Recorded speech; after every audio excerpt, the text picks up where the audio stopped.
Welcome to downtown Honolulu.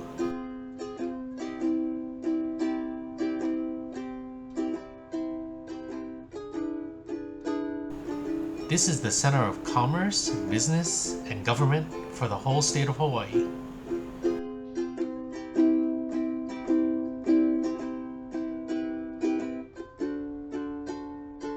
Let's take a walk around. This is Iolani Palace. It is the only true royal palace that exists on US soil. It's gorgeous inside, the Buckingham Palace of the Pacific. If you ever have a chance, you need to step inside. They had electricity long before even the White House. It was where King David Kalakaua led the renaissance of Hawaiian culture, and where Queen Liliuokalani was imprisoned when the islands were forcibly taken from her. Where she wrote Aloha Oe not as a song for parting lovers, but as a lament and farewell to her kingdom and people.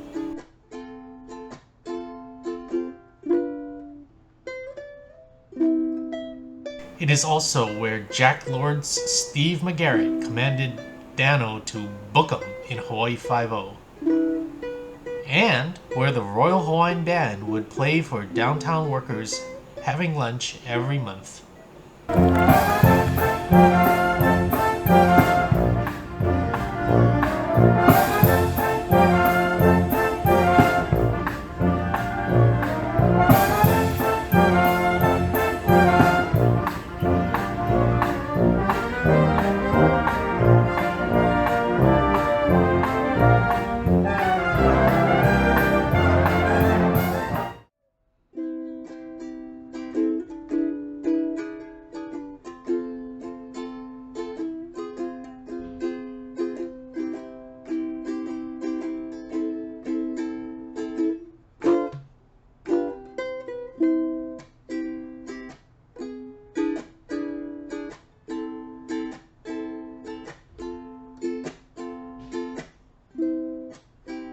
This is King Kamehameha the Great.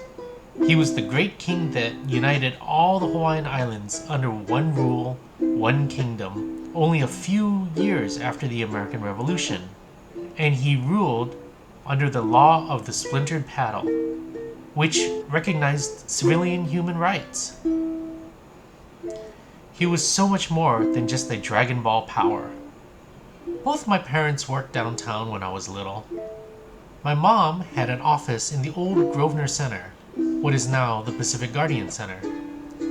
During summer breaks, my mom would have me come work on spreadsheets for her office. You know, free child labor.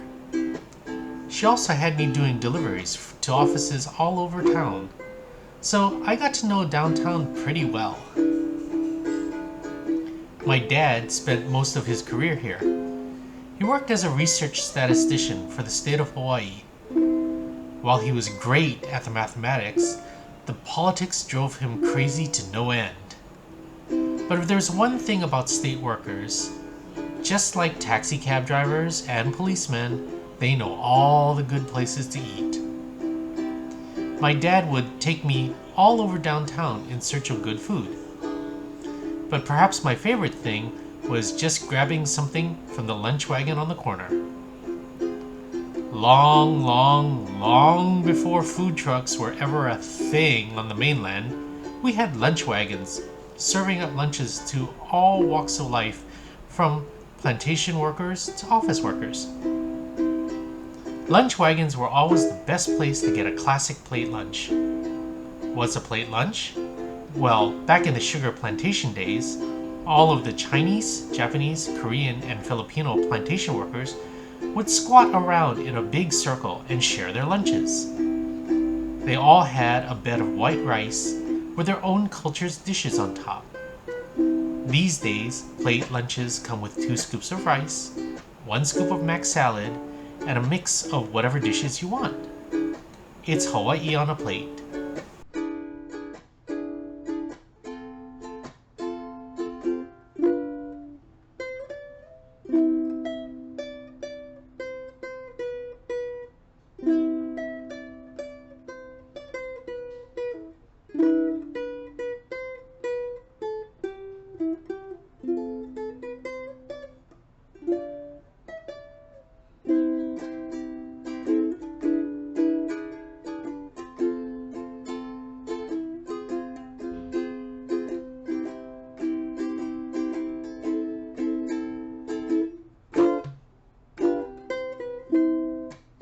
I'm gonna have roast pork mixed with some classic Hawaiian Kalua pig.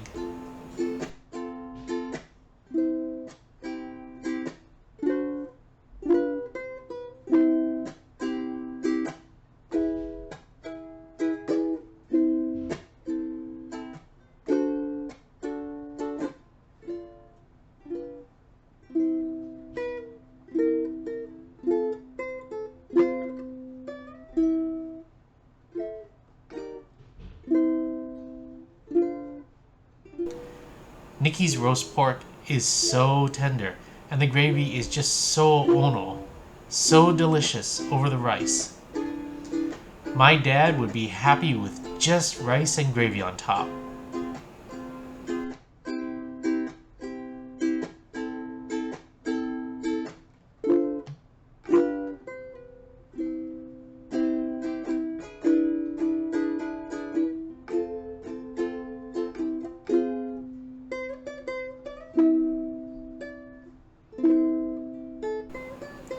True Kalua pig is made by digging a big imu oven in the ground and filling it with hot lava rocks, and then burying a whole pig in there to slowly cook for hours. I don't know if that's the way that Nicky does it, but hers is salty, smoky, succulent, and the way it should taste.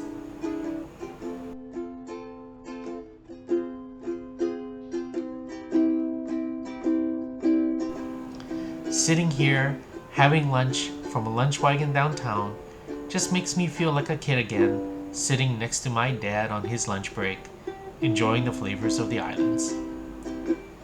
And though I don't work downtown these days, it's still something I love sharing with my kids and hope they'll have fond memories of it too.